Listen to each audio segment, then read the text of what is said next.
ingénieur, on s'intéresse à la façon dont les choses fonctionnent. Dans le cas du transport et de la mobilité, on va essayer de comprendre pourquoi les gens font les choix qu'ils font. Qu'est-ce qui les amène à choisir l'automobile, le transport collectif, le vélo, la marche pour leurs différents déplacements quotidiens. Le travail de Jérôme vise vraiment à comprendre le rôle de la possession des véhicules sur le choix des comportements de mobilité, aussi les raisons qui vont déterminer pourquoi quelqu'un va posséder un ou parfois plusieurs véhicules et choisir de l'utiliser.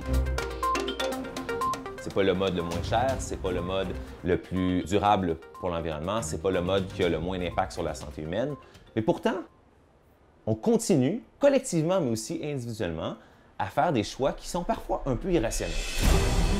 J'aime beaucoup le concept d'imaginaire collectif. Notre imaginaire collectif, c'est l'automobile qui nous permet d'accéder à la liberté hors des villes où on est pris dans la congestion puis où tout va vite. Ça devient un outil pour accéder à la liberté. C'est fascinant. Quand on dit l'environnemental, on parle le contexte d'un quartier.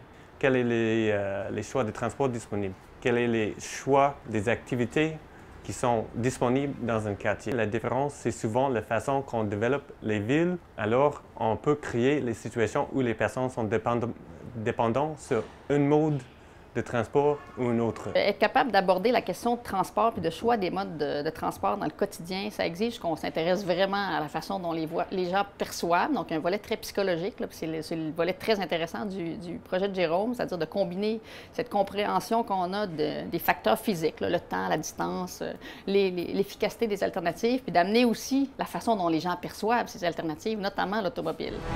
Pour moi, d'intégrer des notions qui proviennent de d'autres disciplines, de la sociologie, de la psychologie, de l'urbanisme, aux notions d'ingénierie des transports, ça me permet premièrement, d'avoir une compréhension un peu plus holistique et j'espère par les recherches aussi nous amener collectivement à avoir une compréhension un petit peu plus holistique de nos décisions de transport.